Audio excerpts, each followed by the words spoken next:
राजेश ठाकर जी, या तो आरोप लगाओ मत लगाओ तो एक बड़ा आंदोलन खड़ा करो, क्यों नहीं कर पा रहा विपक्ष एक बड़ा आंदोलन ईवीएम के खिलाफ? देखिए, कोई भी चीज जो है वो अधूरे मन से नहीं हो सकती। विपक्ष जो है ईवीएम का मुद्दा समय के अनुसार कभी कभी उठाता रहा है, कभी कभी उससे बचता नजर आता है। तो जब तक आप जिससे सत्ता से बेदखल रहते हैं, अगर आपका ये मानना है, और पिछले जो चुनाव हुए 5 स्टेट के, उसमें कांग्रेस के साथ जो छत्तीसगढ़ और राजस्थान के अंदर हुआ, उससे उन्होंने ये मान लिया और वहां के स्टेट यूनिट ने ये घोषणा भी कर दी, बड़े नेताओं ने, कि हम ईवीएम के हिसाब से हारे हैं। तो आप अगर ये मान रहे हैं कि ईवीएम जो है उसमें किसी न किसी रूप से कोई तकनीकी कारण से ये वोट जो है उसको मैनेज किया जाता है और लोकतंत्र जो है उसको हैक किया जा रहा है, तो आपको अधूरे मन से ये लड़ाई नहीं लड़नी। पर आपको लड़ना है तो फिर पूरे ताकत के साथ उसमें लड़ना पड़ेगा। और अब तो इंडिया गठबंधन बना है, यानी जितना भी विपक्ष है, सारे विपक्ष को जो है मिलजुल कर इसी प्रकार की लड़ाई लड़नी पड़ेगी। लेकिन हमने देखा है कि अगर राहुल गांधी की सदस्यता रद्द होती है तो सिर्फ कांग्रेस लड़ती नजर आती है। फिर अगर दूसरे पक्ष के साथ, संजय सिंह के साथ कुछ हो जाता है तो प्रतीकात्मक रूप से सदन के बाहर सारे लोग मिलते हैं, लेकिन जो लड़ाई लड़नी चाहिए, जिस प्रकार से उनको सदन से बेदखल किया जाता है, ऐसी लड़ाई नहीं लड़ी जाती। लगभग 150 जेटले सदस्य जितने सदस्यों को सदन से बाहर कर दिया गया। उन्होंने सामूहिक रूप से अगर अपना इस्तीफा देने का एक ऐलान भी कर दिया होता तो कुछ ना कुछ दबाव वहां पर पैदा होता। अब जो है राहुल गांधी भारत न्याय यात्रा लेकर निकल रहे हैं।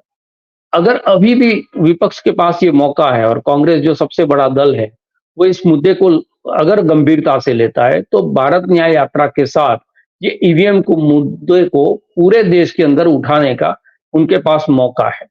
उनके पास सैम पित्रोदा जैसा टेक्नोक्रेट है, और भी बहुत सारे लोग हैं जो इस बात को जो कह रहे हैं कि इसमें धांधली हो सकती है। जब बैंकिंग सिस्टम है, वो बैंकिंग सिस्टम भी हर रोज हमको मैसेज भेजता है कि भाई आप डिजिटल बैंकिंग का यूज कर रहे हैं तो इतनी इतनी चीजों का ध्यान रखें, वरना आपके साथ फ्रॉड हो सकता है। यानी कि बैंक भी ये स्वीकार कर रही है कि उनका जो सिस्टम है वो बिल्कुल फुल प्रूफ नहीं है। व्हाइट हाउस का जो ईमेल है उसको हैक कर सकता है, नरेंद्र मोदी का जो मेल है उसको कोई हैकर हैक कर सकता है। तो ये इंसानों की बनाई हुई चीज है। उससे आगे सोचने वाला कोई भी व्यक्ति है, उसको किसी न किसी रूप से जो है वो मैनेज कर सकता है। तो सवाल ये है कि जितने भी अगर आप पर संदेह है तकनीकी रूप से ईवीएम को लेकर, या तो आप उसको प्रूव कर दो, प्रूव करने के बाद आप इलेक्शन कमीशन को ये बात बोलो कि भाई हम ये नहीं कह रहे कि ईवीएम से इलेक्शन मत कराओ, लेकिन जितनी संदेह की स्थिति है उसमें, बैंकिंग सिस्टम में भी हमने देखा सारी जो सिक्योरिटी वॉल्स है कंपनियों की, कॉर्पोरेट की, उसमें भी समय समय पर जब जब उनको दिक्कतें आई, उन्होंने अपने डेवलपर से कह के वो दिक्कतों को दूर किया। तो आपको ये जो चीज है, जो संदेह है, उस संदेह को एक तो प्रमाणित करना पड़ेगा, क्योंकि सुप्रीम कोर्ट पर जाने पर सुप्रीम कोर्ट एक ही बात बोलती है कि हर बार अगर यहाँ आ जाते हो आप, लेकिन कुछ प्रमाण नहीं है आपके पास, तो हम क्या कर सकते हैं इसमें। दूसरी चीज यह है कि अभी अभी गुजरात के अंदर जीएसटीवी, गुजरात समाचार का जो चैनल है, उसमें ईवीएम पर एक डिबेट थी। उस डिबेट के अंदर एक टेक्नोक्रेट आए हुए थे, उन्होंने अपना जो ईवीएम मशीन था उसमें किस प्रकार से वो एप्पल को वोट डाल रहे थे तो बनाना को वोट जा रहा था। आपको जो है वीवीपैट जो लगा हुआ होता है उसमें एप्पल को वोट डाल रहे हैं, आपको दिख रहा है एप्पल, आपको स्लिप मिल रही है एप्पल की, लेकिन जो है वोट जा रहा है बनाना को। वो सारी चीजें जो है लाइव डेमोन्स्ट्रेशन करके बताया। लेकिन उसके बाद उन्होंने ये कहा कि इलेक्शन कमीशन को जब ये कहा जाता है कि आपके जो ईवीएम मशीन है वो हमें दीजिए, फिर हम जो है आपको ये बात प्रूव कर देंगे कि इसके अंदर इस प्रकार की चीजें हो सकती है, और जो चीजें हो सकती है उसको आप बंद कर दो, उसका जो है आप सिक्योरिटी लेवल पर आप चेक कर लो।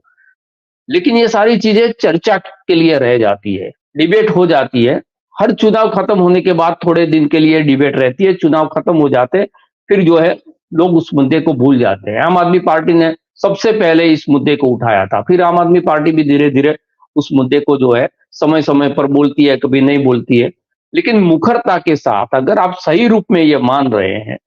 आपको लग रहा है कि ये सारी चीजें हो रही है, तो उसमें आपको सबसे पहले तो मन बनाना पड़ेगा। मन बना के फिर आपको जो है वो दबाव बनाना पड़ेगा। सारी जगह पर आपके जो भी लोग हैं उनको ईवीएम मशीन को ले जाके वहां पर प्रेस करके पत्रकारों के बीच में हर सिटी के अंदर आप ये प्रदर्शन कर सकते हैं कि भाई देखो इस प्रकार की जो चीज है उससे हमें संदेह है। और सबसे बड़ा सवाल ये है कि इलेक्शन कमीशन जिसको न्यायिक रूप से चुनाव कराना एक ही उसका काम है, अगर विपक्ष या कोई भी नागरिक, क्योंकि विपक्ष बोले या ना बोले, मेरा वोट जो मैं दे रहा हूं वो मेरा अधिकार जो है वो सही जगह पर जा रहा है नहीं जा रहा है, वो चिंता मेरी भी है एक नागरिक के रूप से। तो जब देश का नागरिक भी बहुत सारे लोग जो है सोशल मीडिया पर अब ईवीएम को एवरी वोट टू मोदी ये बोलने लगे हैं, तो ये संदेह की स्थिति है। तो इलेक्शन कमीशन को भी जो है बड़ा मन रख के कहना चाहिए कि हाँ भाई देखिए आपके पास अगर इस चीज के कोई प्रमाण है तो हम आपको ईवीएम दे रहे हैं, और सारे जो लोग हैं आप जो जिसको बोले उसके सामने सीसीटीवी कैमरा के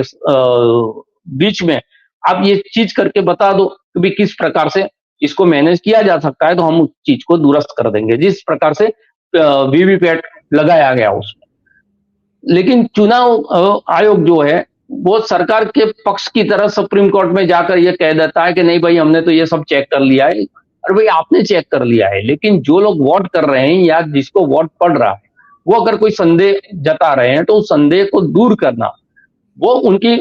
जो है वो फर्ज है। वो फर्ज इलेक्शन कमीशन निभा नहीं रहा है और हम समझते हैं कि वो क्यों ऐसा कर रहे हैं, क्योंकि स्थितियां जो है वो हमारे सामने है। तो सबसे बड़ा सवाल ये है कि ये सरकार ऐसी नहीं है कि झुकती नहीं है, बार बार झुकी है। ये किसान आंदोलन के वक्त भी देखा, अभी खिलाड़ियों ने जिस प्रकार से अपने अवार्ड वापस करना शुरू किया और जब उनको लगा कि ये हमको नुकसान कर रहा है, जब जब राजनीतिक नुकसान दिखता है, गुजरात के अंदर कोई आंदोलन नहीं चला, सारे आंदोलनों को जो है वो कुचल दिया गया। लेकिन पाटीदार आंदोलन एक चला जो सवर्ण अनामत को लेकर, और उसमें उनको लगा कि अब जो है गुजरात से हमारी सत्ता जाएगी, तो सरकार वहां पर झुकी। बहुत लंबा अरसे तक वो आंदोलन चला, उस आंदोलन के साथ जुड़े हुए जो लोग हैं उनको रातभर में जेल में बंद कर दिया गया, सारी चीजें की। उसके बाद भी उनको पता चला कि अब चुनाव आ रहे हो, चुनाव में जो है हमको राजनीतिक नुकसान होगा, तो उन्होंने जो है वो उस बात को मान लिया। तो इस सरकार पर जब तक राजनीतिक दबाव नहीं बनाएंगे आप, जब तक अवेयरनेस क्रिएट नहीं करेंगे, पब्लिक का मुद्दा इसको ईवीएम को नहीं बनाएंगे कि भाई आप हमारी बात छोड़ दो, कौन जीत रहा है कौन हार रहा है वो चीज को छोड़ दो, लेकिन आपका जो वोट है, आपका जो अधिकार है, उसको भी हैक किया जा रहा है या उसको चुरा लिया जा रहा है। ये अवेयरनेस प्रजा के बीच में आपको क्रिएट करनी पड़ेगी, आपको उसको तर्क के साथ लोगों के जहन में डालना पड़ेगा, तब कुछ बात हो पाएगी।